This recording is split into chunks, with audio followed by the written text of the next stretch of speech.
Through the list of nominations: Roger Brooks of Concord, New Hampshire State Council on the Arts; Eric Stoll of Colebrook, Assessing Standards Board; Joseph Donahue of Derry, Community Development Finance Authority; John Parker of Greenfield, State Conservation Committee; Richard Crocker of Plymouth, County State Finance Commission; Carolyn Boisvert of Brookline, Board of Dental Examiners, Dental Hygienist Committee; Derek Martell of Concord, Enhanced 911 Commission; Diane Kearns-Duncan of Walpole, the Judicial Council; Edmund Waters of Kentucket, the Board of Medicine.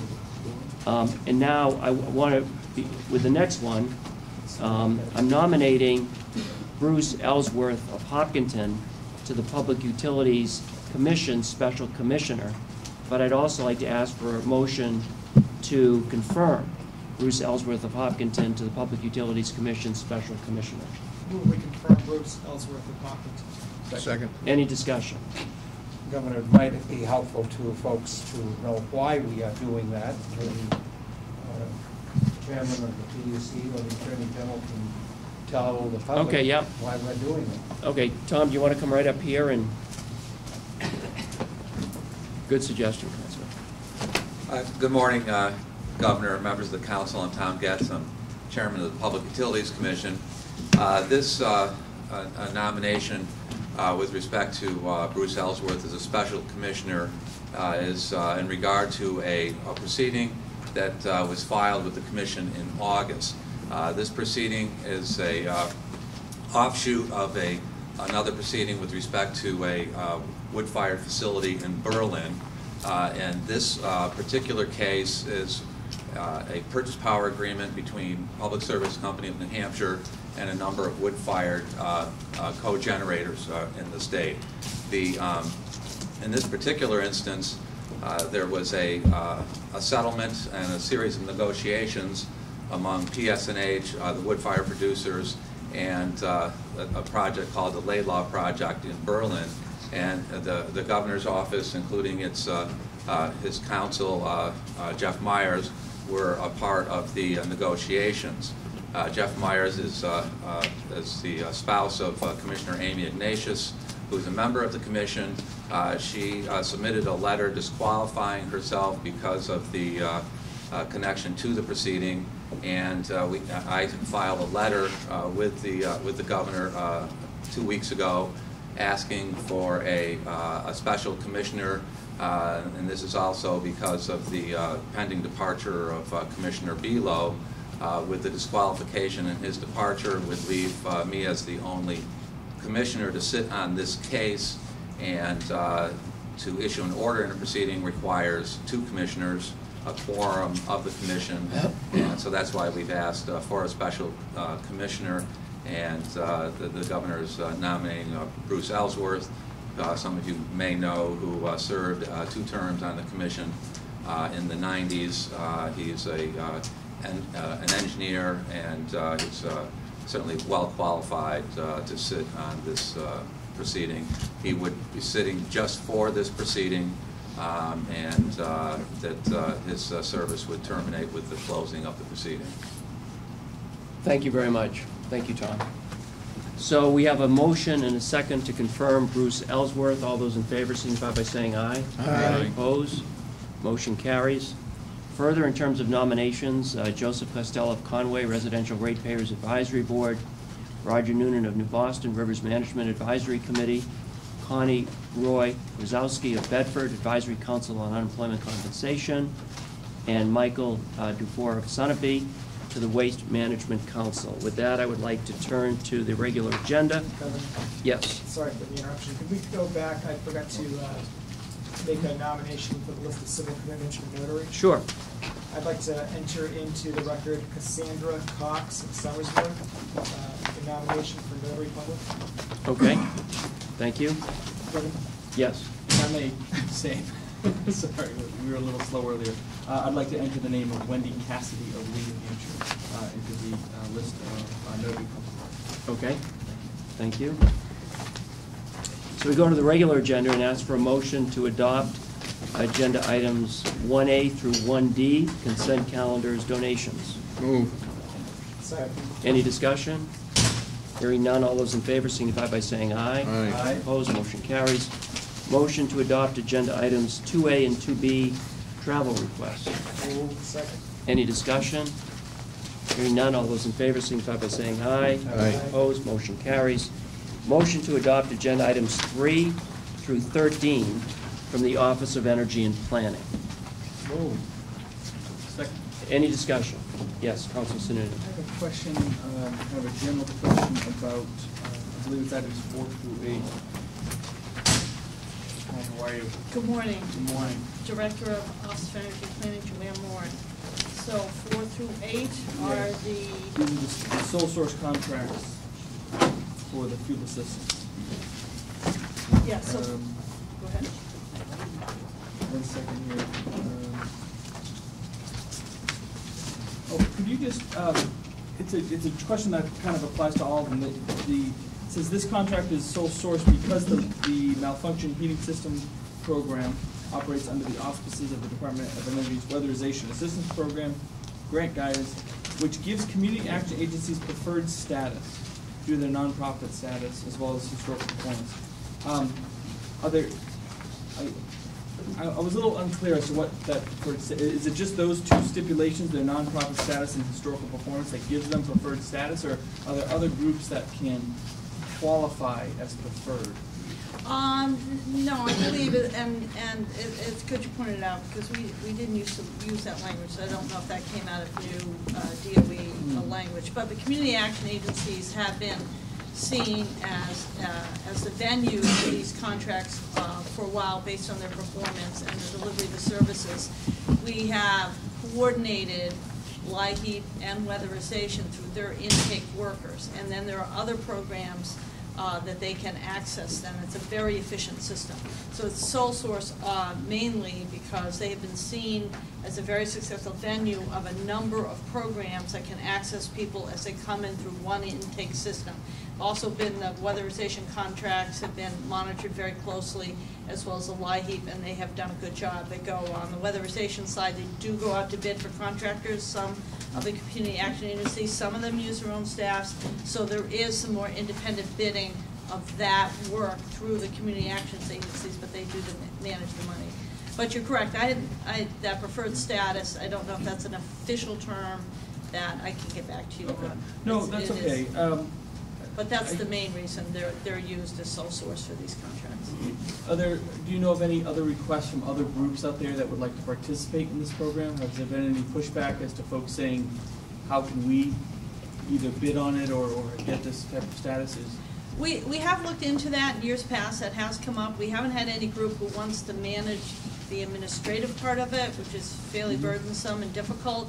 The part that we've been trying to open up, where there has been pushback, is to make sure that those agencies that are contracting are doing open contracting to weatherization contractors. So it's been more from the weatherization contractor side of things that we've been trying to encourage that to go out to bid and to get more contractors involved, and in those agencies where they're doing staff to consider whether that's the most efficient way and whether it should go out to independent contractors. So it's more from the implementation beyond the administration.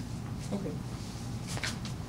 Yes, Councilman. I know the city of Concord gets community development block grants, and we've done the same thing with, especially item number 6, where we were replacing malfunctioning heating systems in low-income households. So they would do the same thing with that funding source, and then have people bid on the project. More competitive environment. So the city, so I guess what I'm saying is the cities and towns get involved sometimes through a different source of funding to do the same thing. Okay. Okay, so we're on 3 through 13. Any other questions? Thank you very much, Joanne. So we have a motion and a second on 3 through 13. All those in favor signify by saying aye. Aye. Opposed? Motion carries. Motion to adopt agenda item 14 from Highway Safety. Move. Second. Any discussion? Hearing none, all those in favor signify by saying aye. Aye. Opposed? Motion carries. Motion to adopt agenda items 15 through 17 from the Office of the Adjutant General. Move. Any discussion? Hearing none, all those in favor signify by saying aye. Aye. Opposed? Motion carries. Motion to adopt agenda items 18 through 26A from the Department of Administrative Services. Second, any discussion? Yep, let me find it here, Governor.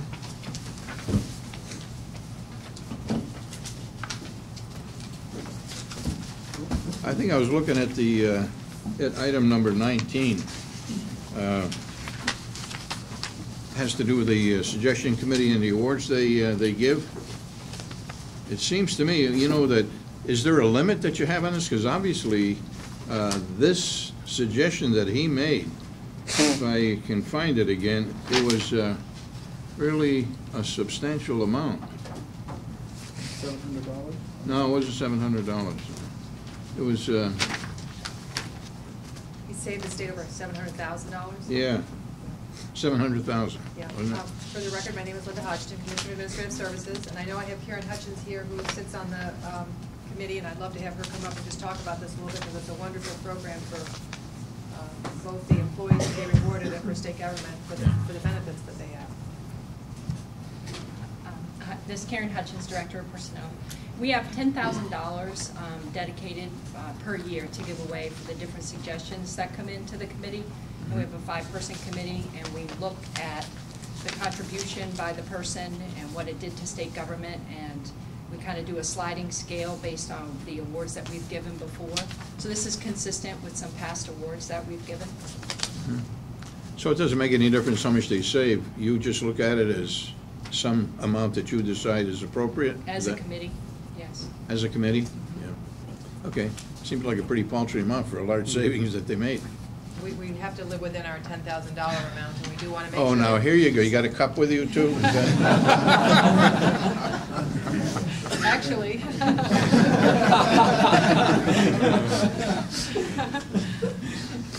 I know what she's talking about. Council Wheeler. Governor, just a quick question on item 18. Is this authorization just for the 3 attached positions, or is this a blanket type deal? Nope, it's just for the positions that are on that spreadsheet. I think there are 4. There's one on the reverse, Got it. Okay, thanks. just for those. Thank you. Other questions? Thank you very much. Thank you. Thank you. So we have a motion and a second on 18 through 26A. All those in favor, signify by saying aye. Aye. Opposed? Motion carries. Motion to adopt agenda items 27 and 28 from State Treasurer. Second. Any discussion? Yep, I have a question there. Yes, Council Wizard.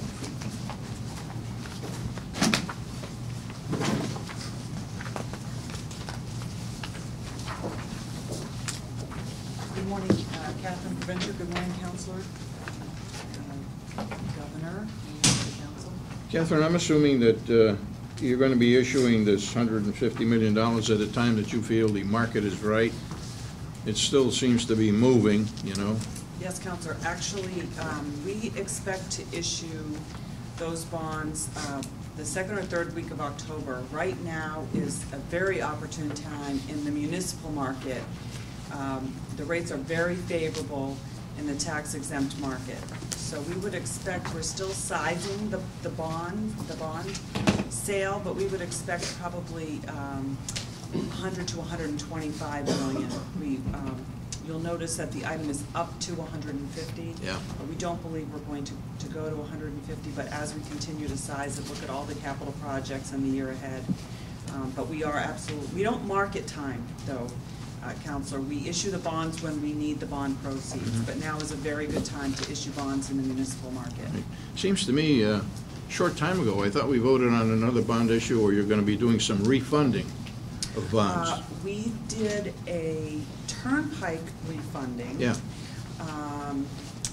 About 3 or 4 months ago, and that was a very, very good sale for the turnpike system, and saved the turnpike system about $4 million over the next 10 years. What was the rate on it, do you know? The turnpike system, I think it was about 3%. 3? Mhm. It's pretty low. And that's what it is, that's what we're hoping for right now, 3% or maybe even just a bit lower for an overall true interest cost for the 20-year bonds. Okay, you know, while I have you there, too, I'll have you a question. It's not on this agenda, but it has to do with the monies that the hospitals pay for you, and I guess they have to pay by October, or else they have to pay a lot of interest. And I talked to Kevin Clardy, who's the Commissioner of Revenue, and I talked to the hospitals, and of course that impacts their cash flow, as I know it would impact yours. Yes. But if there was some way to work that out, if you would work with them and with the hospitals, I think it might help with their cash flow too. Is it something you'd be willing to take a look at? Oh, absolutely, Counselor. I've also spoken with Commissioner Clardy about it. I do believe, though, that that will need legislation, because the law states Right. that the tax payment is due October 15th. Mhm. But by all means, we certainly at the state level are willing to have a dialogue with policymakers and hospitals and the Revenue Commissioner about how best to structure those tax payments. Who should they be calling, you or Kevin or both of you? They should probably be calling Commissioner Clardy and their legislators. Okay. You did that pretty well. Thank you. Thank you. Any further questions? Yes. Governor, how are you? Good morning. Can you do something to your hair? Sorry, that's been. I did, Counselor. I had my haircut. Is he causing trouble already? As you were walking up, I noticed it. It was going to be distracting from my question. I apologize. Thank you for that answer. How much issued debt do we have right now? Our outstanding debt yeah. is about $750 million on the net general obligation bonds. On the net general fund, you know, we have Turnpike System bonds outstanding, we have Garvey bonds outstanding, but the net general fund obligations are about $750. So that doesn't include the potential 120, 130 or so. Correct. That this would add on. That is correct. Okay. And that's obviously still well within acceptable ratios. Yes, yes, absolutely is. Great. Okay, that was it. Okay. Yep. Thank you very much. So we're on 27 and 28. All those in favor signify by saying aye. Aye. Opposed? Motion carries. Motion to adopt agenda item 29 from the Department of Revenue. Move. Any discussion? Yes. Yes. Bear with me. A couple minutes here.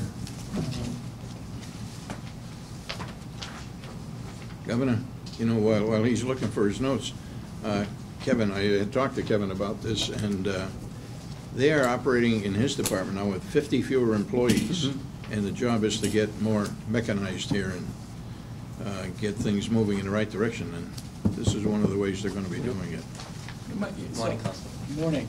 My question was simply about the contingency. There's a $300,000 contingency on top of the $1.8 million allocation. I believe it appeared to me, and maybe I was misreading, that the contingency was to buy additional scanners? Right. Or an additional scanner? An additional scanner. If down the road, the proposal that we've put forward is a solution for the Department of Revenue Administration. There will be some capacity in excess of our needs down the road.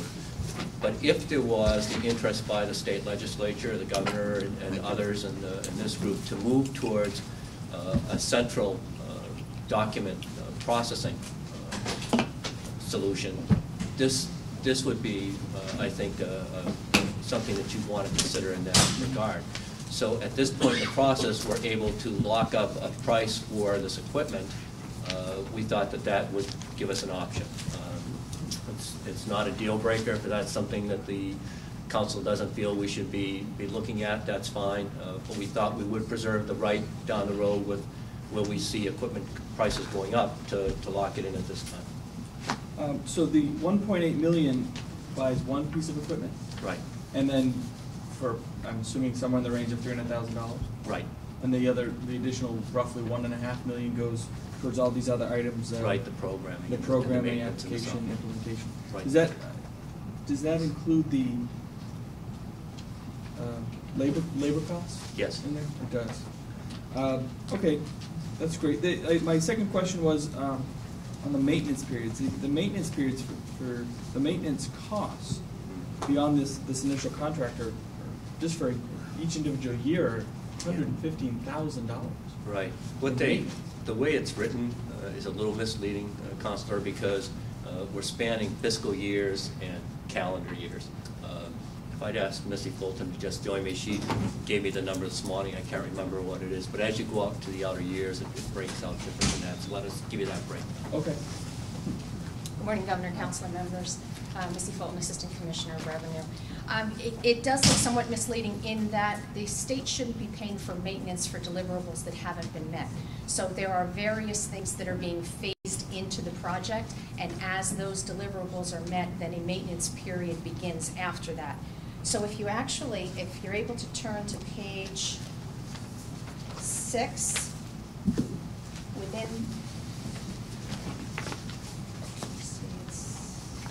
page 6 of Exhibit B, within the contract, it shows the exact maintenance payment schedule as to when the various deliverables are met and the maintenance period begins. How many exhibits do we have here? I'm sorry, I'm looking at Exhibit L. Oh my gosh. Exhibit B, yellow sheet. It's the first yellow sheet, I believe. It's the second yellow sheet, and it's the second page in. So, I mean, we're still looking at over $100,000 per year, correct? I mean, whether it's calendar year or fiscal year, it's still that's still a very healthy sum. That's right. What is maintenance? I mean, is maintenance what is it? Maintenance is inclusive of changes relative to tax year, if there's any new legislative changes that the system needs to be provided for, if there's any changes or problems with the optical character recognition, they will be implemented. If there's any changes to the Check 21 process, which will provide for the state to be able to do electronic banking as opposed to having the armored car service pick us up in the traditional way it is done now, that's the maintenance costs included there. We have to change the protocols with a different bank if the treasurer decided we want to use multiple banks. So maintenance isn't just tightening the screws on the scanner. Maintenance is maintenance of the entire contract in terms of the management changes. Management changes is the right word, but obviously the tax code implementation and This company is offering a one-stop shopping for a full document imaging, scanning, and electronic banking capability. So it provides the entire suite of the services. Is that maintenance a fixed amount, or is that an up to amount?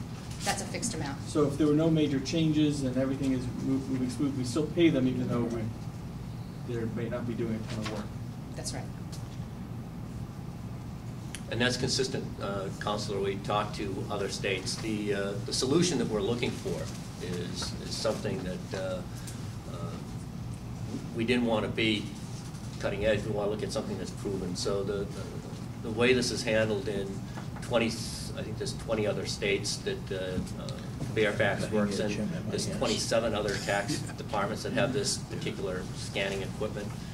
The state of Maine is the most recent one, and we used a lot of their information to build our specs, and what we're proposing and what we've received in the contract is very close to what the state of Maine had received in their process. Again, I think it's a great concept, and I think it's a great step for the state. I think it can make us really efficient and with record keeping. I guess my hesitation is that why wouldn't you do a maintenance on more of a time and materials type basis? It's a lot of money. It's $250,000 over a couple of years. I might ask Bill to join us. That might not be needed. Because this is an area we rely on. Yeah. This is like you said. For the record, Bill Rogers, Commissioner of Information Technology. This isn't as exactly as you said, tightening of screws. This is software maintenance. The industry benchmark is 22%. We're well lower than that. There will be changes. There'll be upgrades. There'll be changes to the software just as the operating systems change. So this is not a time and material thing. Typically, I've never seen it. It's usually a percentage of your either your buying cost or so to speak, the MSRP. Okay. All right. Yep. I'm convinced. The upgrades, are they a result of changes to the product, or are they a result of changes in our needs? It's a result of the changes to the products, results to the whole tax environment changes, results of our, not necessarily our needs, but our needs would be as a result of as the tax law or the other changes take place. So as they come out with new versions, Yeah. new upgrades, Yes. this would include that? That's it, right. It's kind of like what Microsoft does for software assurance and a lot more.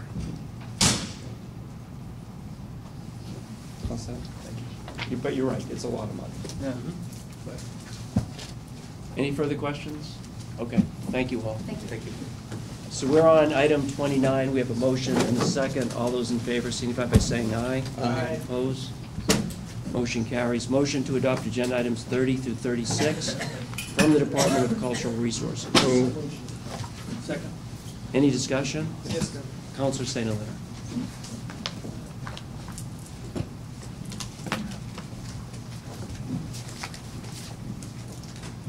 Good morning, I'm Kathleen Stanek from the Department of Cultural Resources. Commissioner McLeod is on vacation. Oh, good for him.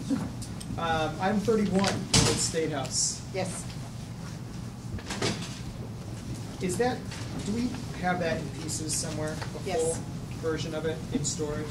in a trailer that was from the Department of Transportation. And they found that it could not, it's not usable. So The State House is not usable. yes, pretty old. The old one, not the new one. Right. Yeah. So we're hiring a consultant to find out whether it can be reconstructed again, We or? already hired the consultants. Okay. This is a grant that we received from HUD approximately 5 years ago to study the feasibility of the visitor center around that, if we could reconstruct it. Just double checking which one it is. Item 31, yeah.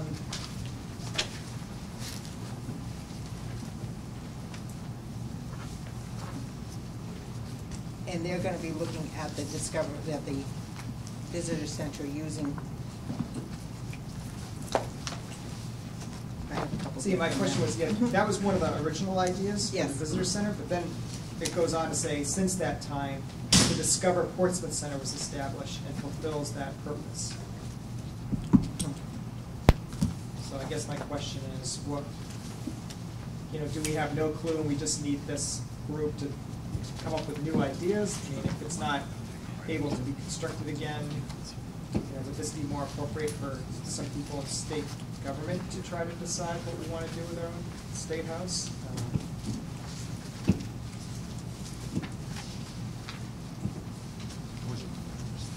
I just think the state house is very important.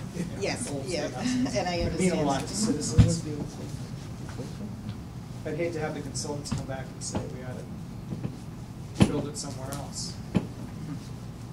I'm actually gonna have to check with the grant director for Okay. that and get back to you on that with your exact questions. I will follow up with you. She's actually on vacation too, Okay. but we can follow up with her next week when she comes back.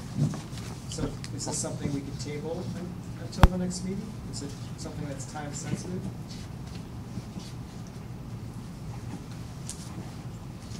Well, they did want to start it here in September, but if you have concerns, then yes, we can table it. It's appropriate to table it. Yeah. I would do Yeah, that. I think so. It's just so important. I want to just make sure we preserve it. And, and there could be other alternatives. Maybe Strawberry Bank can somehow put it back up and resurrect it. I don't know. Questions that would be good to have answers on. There was some question years ago during Governor Sununda's administration as to whether or not these pieces actually was a part of that original old building. And then it was put in this box trailer and brought to Concord, We had it in the grounds of Historical Resources for a while. and then it went back to Portsmouth. Where is it today? I'm not sure, but I know it's still But in we the trailer. did, Does it ever come out of the box? I mean, has it been in a box for 25 years? No, Oh. no, it was, if I remember correctly, I think it was stored, Go to Karen. It's an interesting building, and it's wood. the whole process for the whole project. Did you work in the old State House?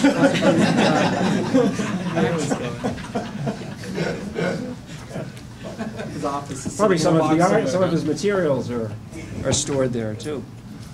Well, why don't we table it, because there's Yeah. lots of Yes, I think questions, it's- so why don't we table it? I move we table. Which one is that, number? Item 31. N 32 or? All four of them deal with the State House, correct? Oh, okay. Yeah. Items, I believe item, if I may, item 31 through Yes. 33? Yes, Is that right? yes, thank Three you. of them? So do you want to make a motion, Counselor St. Hilaire? Yes, I move we table item 31, 32, and 33. Okay. We have a second? Second. All those in favor, signify by saying aye. Aye. Opposed? It is tabled. Van McLeod will never take a vacation again. He won't even be in charge again. So let me restate the original motion, a motion to adopt agenda items 30, 34, 35, and 36. 30 is, No, that's, okay. what's, I move we adopt those items. okay, second, any discussion? All those in favor signify by saying aye. Aye. Opposed? Motion carries. Thank you very much. Motion to adopt agenda items 37 through 52 from the Attorney General. Second. Any discussion? Yep, 42. 37 through 52. Yep, 42.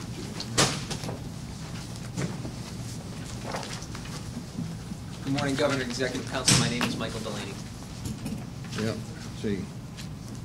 You know, Michael, I was just looking at the rents on 42. Those are pretty hefty numbers these days. Is this supposedly a good rate for this time? It is, Counselor. I will let you know that I believe this one is the office space that goes along with the Yeah, it's a medical hospital, examiner's yeah. office. So it's the building that's directly located to the main entrance of Right. the hospital. We originally got rates on these. Based on that, we decided to put this out to bid. We had been sole sourcing this for a while. We put it out to bid for other office space within a mile of the hospital. It's important for the medical examiner to be fairly close because he bounces back and forth between the morgue and the office space. And we put that out for bid. We didn't get any other interest. So the only vendor we had after soliciting additional space was the Concord Hospital. We went back from there and we actually did continue to negotiate and negotiate down from the starting point. But I guess based on that, given the steps we took, I do believe this was the best rate that we could negotiate under. So you did get it down some? We did. Yeah. All right, good. Then we got to congratulate you. Keep doing that. Any other questions? Yeah, I have the one other Attorney one General. on, it's on 50, just a question on 52.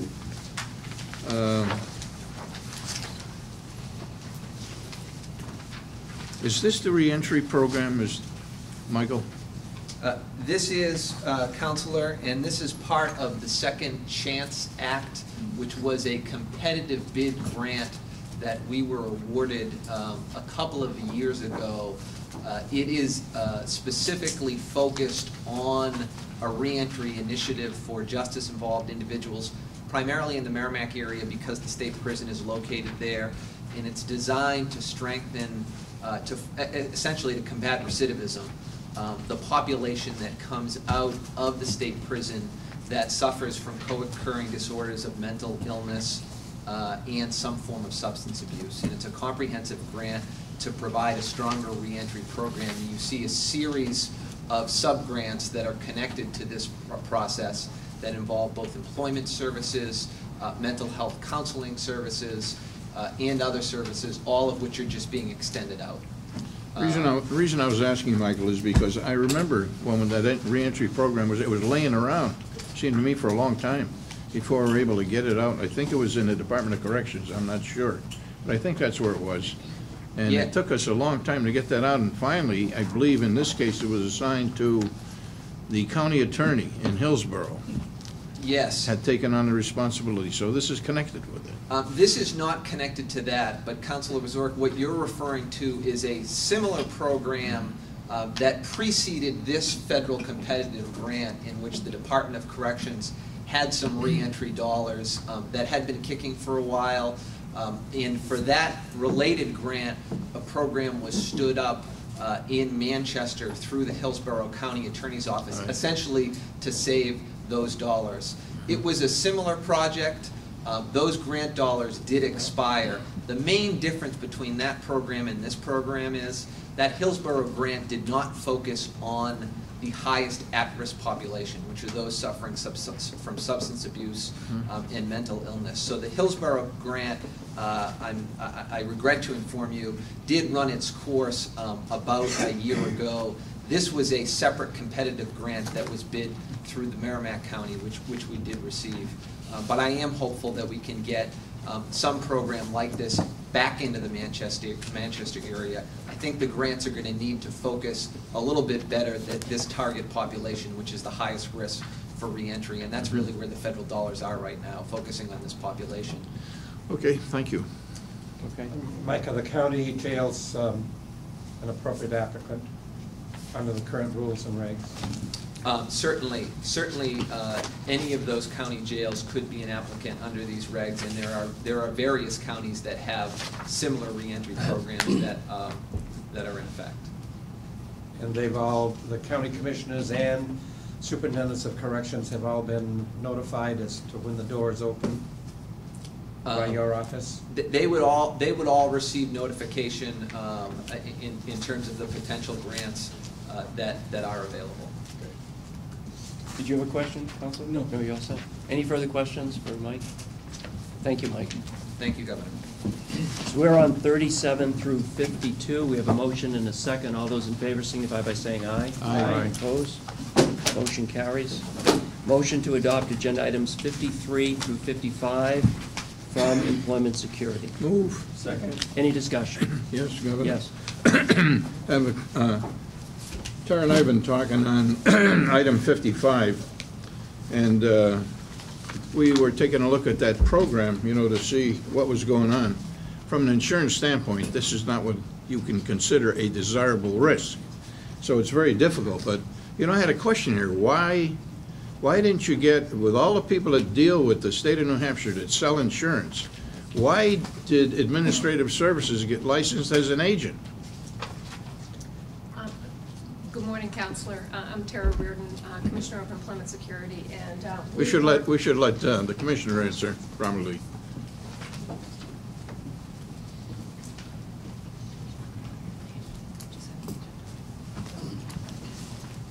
Could you just restate your question for me, please? Well, why did you your department get licensed as an agent? How many agents do you deal with in the state? I think this is one of the situations that we had looked at where we were going to. And you got no bidders. Broker. I understand. Yes. But any one of those could have put this thing in for you. Because I'm going to tell you, this is not going to be your problem. In looking at this risk, with the number of different types of jobs they're going to be having, the difficulty is going to come when they're beginning to do the audit. And how much expertise has your department got in dealing with that kind of stuff? That's where your problem is going to be. I don't think you ever should have been licensed as an agent. You should have had one of them prepare that. It's going to go to the Compensation Rating Bureau, no matter who sends it in, because this is not a risk that the standard market is going to take. But you created yourself a little problem here. I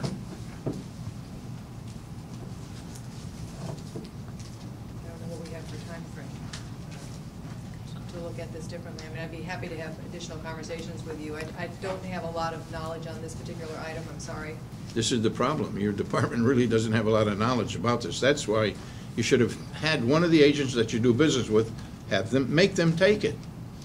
And then you'd get the thing served better. They would do the same thing that you're going to have to do, which is take an application, submit it to the Compensation Rating Bureau, have it assigned to a carrier, and then the carrier will be able to take over. The assignment has already been made, as far as I can see, the carrier that it's been assigned to is a very good carrier. He's actually rated A+ superior, which is a pretty good rating in this day and age. But, you know, this is, you never should have been licensed as an agent. That's the wrong way to go, not the business you belong in. Well, I certainly appreciate your feedback, and we will look into it and see what we can do about it at this point in time. Well, what you're gonna have to look at is when you go through a year and they begin to do the audit, you're gonna have, I don't know how many occupations, you could have 20 in there. But you're gonna have to have somebody that has an understanding of that to make sure you're getting a fair shake. And, you know, if you don't understand what's going on or what you're doing, you get what they give you. And that's not a good place to be. Well, as you know, this is a brand-new area, which I let the other commissioners. It is a new area. Oh, so, I mean, we're I'm certainly not. challenged on how to provide this coverage, and I think that staff tried to put this together the way they thought was best, but I know you have a lot of knowledge in this area, so I take your words with a great deal of, you know, I know there's a great deal of wisdom there, so we'll be happy to go back and look at that. Well, I can see why you didn't get a favorable response. Nobody wants it. You could have made one of them take it. It's going to go to the Bureau anyway, which is not going to affect the loss ratio of the agency, so. I'm not quite sure about how to make them take it. I guess that's the piece I got to go. How to make them take it? Huh, just don't put them on a bidders list next time. I'll tell you how to make it.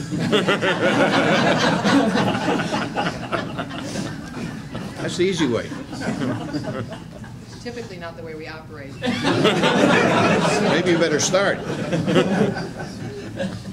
But certainly they had great difficulty in getting somebody to take it, so I think this was probably the... Yeah, but all they'd have to do is fill out the paperwork. You know, like I said, you got people that do hundreds of thousands of dollars worth of business with the state. Let them fill out the papers, let them do it, you know. You'd be better off, you get better advice. You know, obviously your department is no expert in that. So now we're gonna have to be watching you. I'd be happy to have further conversations with you about how to do this better. Okay. next time. Okay, further questions? We're on 53 through 55. I'm not blaming Tara, by the way. No, You know, she's caught in a tough spot. Okay, we have a motion and a second. All those in favor signify. Yes. But, I mean, based on what Councilor Wazorek raised, what would happen if we approved this? Do what? If we approved item 55. Well, it's any been assigned comments? already. Oh, I see. Yeah. It's been assigned I already. mean, that's what I thought too, but I think it's too late. Yeah. Okay. Yeah. All right. So 53 through 55, all those in favor signify by saying aye. Aye. Opposed? Motion carries. Motion to adopt agenda item 56 from corrections. Second, yes, Council Wheeler. Yeah, just a quick question. I've had this discussion before. I just wanted to revisit this a little bit for the record. How many criminal aliens does this item serve? For the record, my name is Bob Mullen, Director with Department of Corrections. This particular award relates to 93 illegal aliens that were in our prison system. 93, and then do you get any of these people back? What happens to them when they're done their prison term? Once they're through with their state prison term, they're turned over to ICE, and then it's up to ICE to either transfer them to another facility, whether it's a federal facility, or to go through deportation proceedings. According to our records, since January of 2010, we have transferred to ICE 31 illegal aliens, and we have not received any of them back.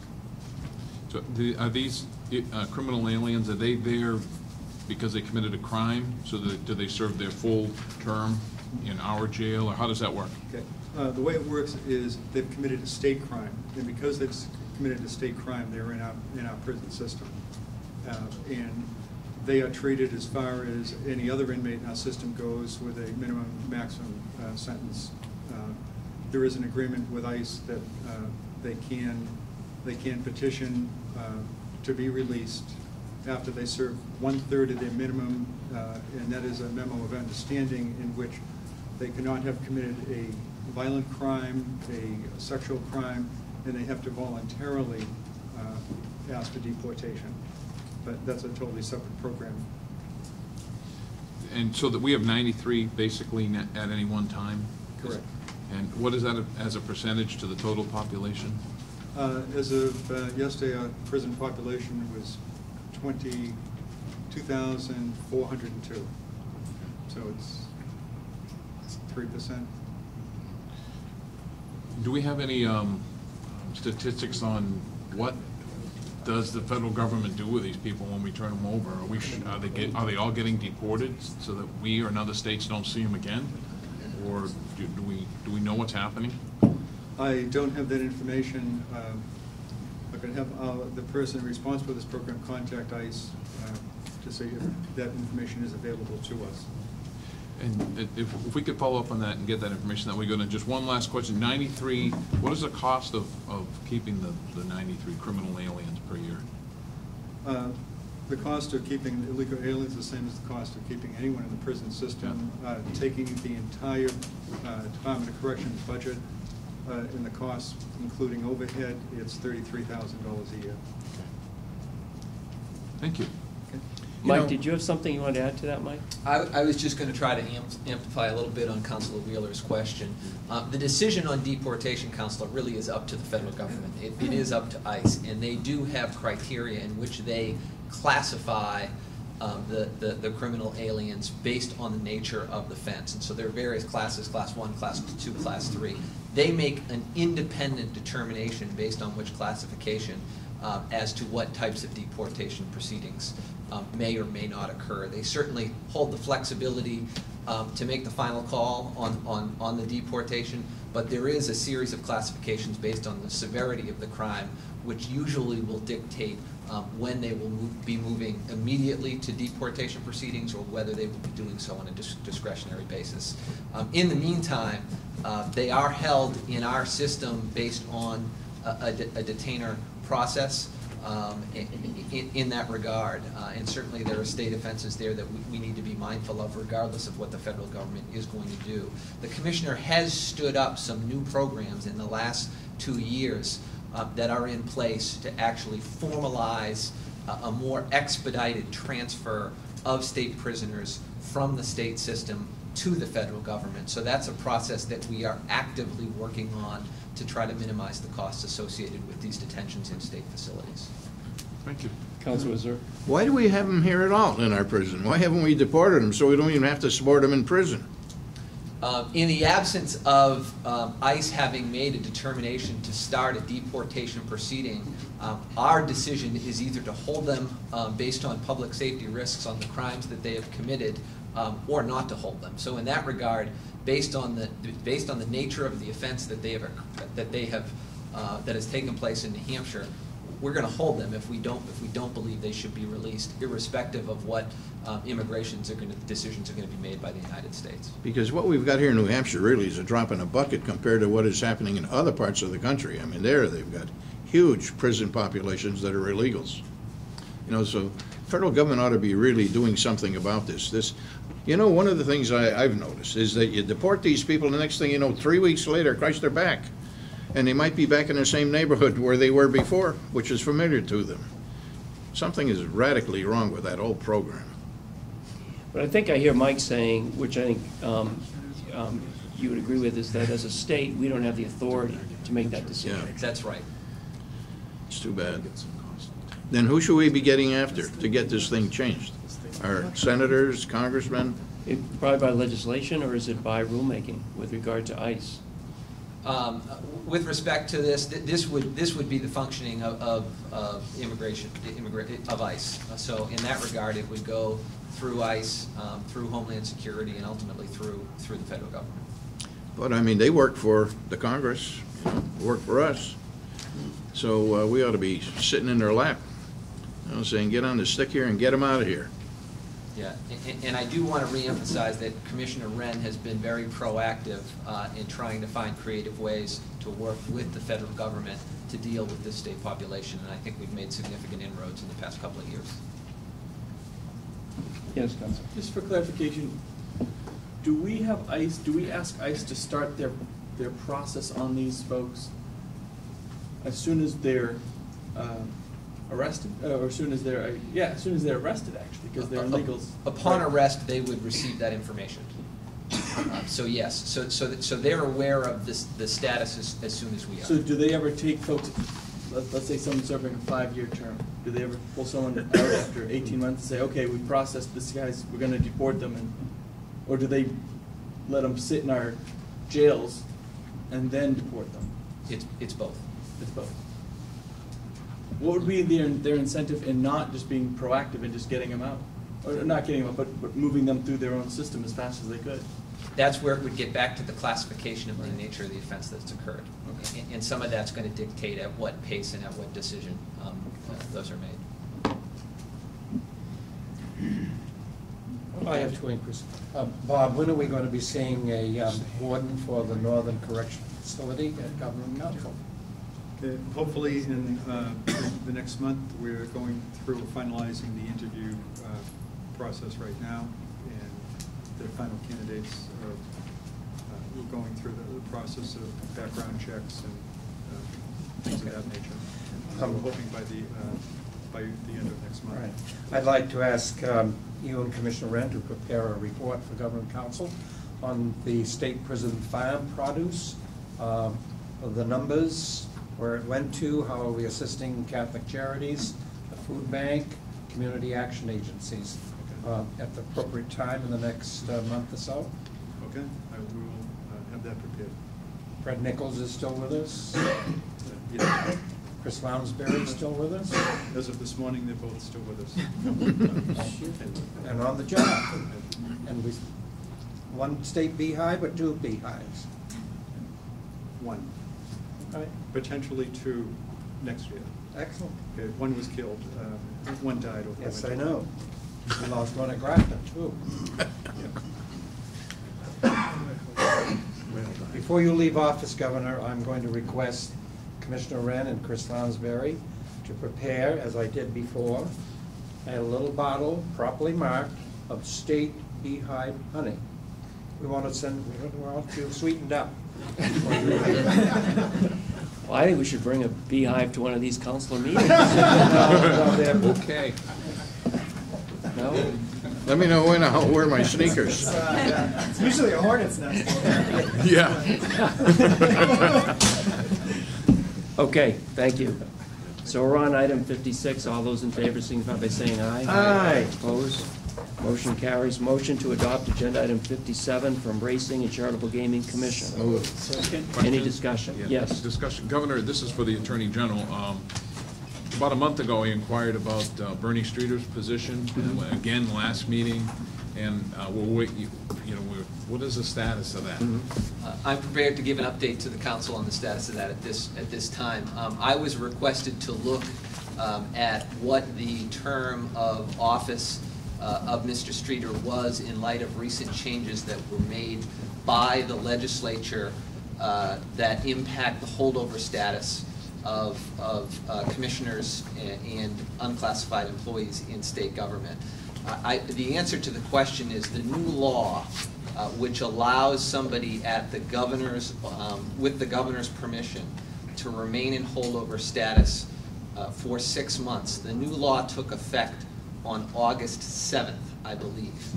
So it's the position of the Attorney General's office that Mr. Streeter, who was in holdover status at the time the law passed, that he would have up to 6 months to serve as of the effective date of the law, which was August 7th. We really had to look at two questions to answer this. The first was, does the law in any way apply to commissioners and department heads that were in holdover status prior to the law being passed? And the reality is the legislature didn't really help us out on this question because they gave us no guidance in the law itself as to how this would apply.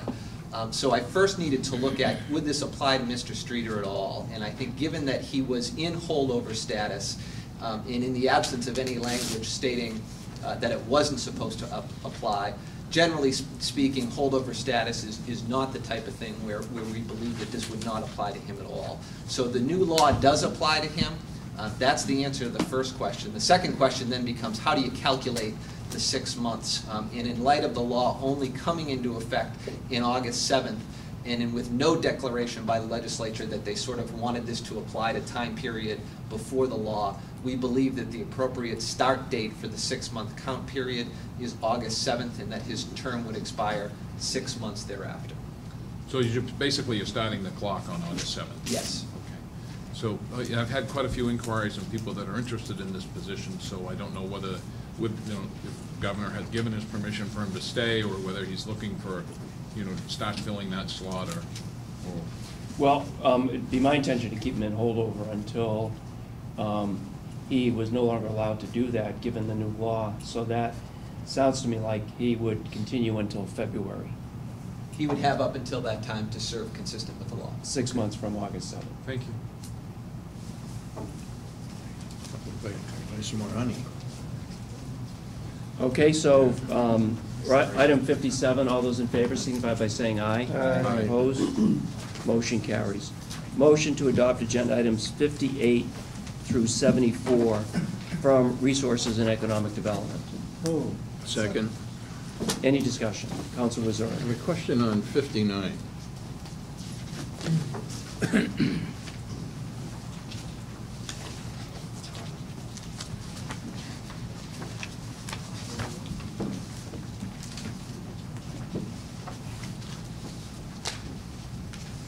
Commissioner, I'm looking at 59. This is the Workforce Opportunity Grant. And this is a program that says for sole purpose of developing on-the-job training opportunities statewide for long-term unemployed workers. What do they consider long-term? I'd like to introduce Michael Power, who works in the Office of Workforce Opportunity. Good morning, Governor and Councilors. Good morning. Long-term unemployed is defined in this case as those people who have been dislocated for 18 weeks or longer. Long-term is 18 weeks or longer? Yes, that's defined as 18 weeks, long-term. Now, the average unemployment in New Hampshire right now is just over 16 weeks. Really? Yes. It's only 4 months. Well, it works for this program in that there are a lot of people, through no fault of their own, who have high skills who have been unemployed and would qualify for this program. Yeah, I heard an ad on the radio, as a matter of fact, coming down here, where a company was advertising for machinists, and they were indicating where you should apply. So, I mean, there's no question there's some jobs around.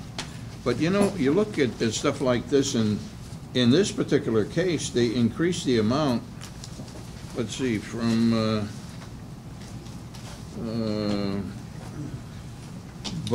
from 878,000 to 1,539,000. Yes, they extended That's a it lot year of money. They extended it a year as well.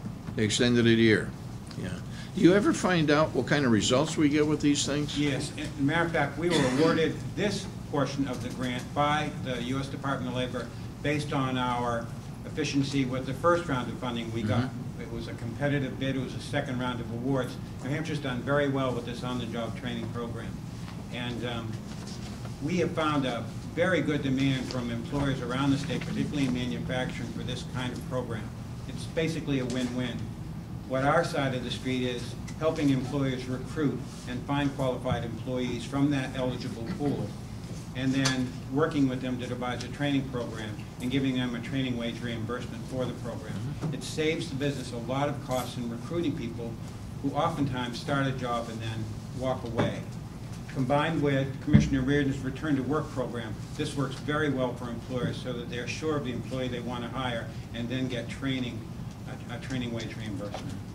Well, I know Southern New Hampshire Services does a good job. There's no question, so hopefully we're getting good results then. Very good results. Yep, As a matter thank of you. fact, that's the basis of the award this time around. And the first round had a deadline of 2 years to expend the funds. We did it in a year because employers were so anxious to utilize this program. Thank you. Yes, Councilman. So, in the Upper Valley, several hundred people lost their job as a result of the flood to J.C. Penney's and that shopping area. I assume that these people who are going to be out of work, even though the Employment Security Office is closed in the Upper Valley, somehow or another they would know about this program. This would be for long-term, that if they got to that point, they would, but somebody has been responding to them. A number of those, our agency was involved, the governor made a visit to meet with them. A lot of the companies, they're so-called big box stores, they've hired a lot of their employees to help them to clean up and to get the buildings back in shape. They're profitable centers, so they didn't want to stay closed for a long period of time. So those people who don't find other jobs certainly will go through the unemployment process. Even though this is going through Southern New Hampshire Services, employment security offices around the state will be aware of this program, I assume. Yes, indeed. It's through Southern New Hampshire Services, but they work with all of the regions. And the Workers Assistance Office, which is still open in Colebrook, will be aware of this program, I would assume. Yes, Council. Yes. Thank you. Thank you. Anything else? Council Will? A question on item 63. Okay. Item 63. It appears that this contract did not go to the low bidder. Good morning, Governor and Councilors. My name is Brad Simpkins. I'm the interim director of Forests and Lands. There were 2 bids on this particular item. The low bidder did not fulfill all the requirements of the bid because they failed to include the 5% lump sum bid bond, and that's why they were excluded. Explain this lump sum bid bond, please.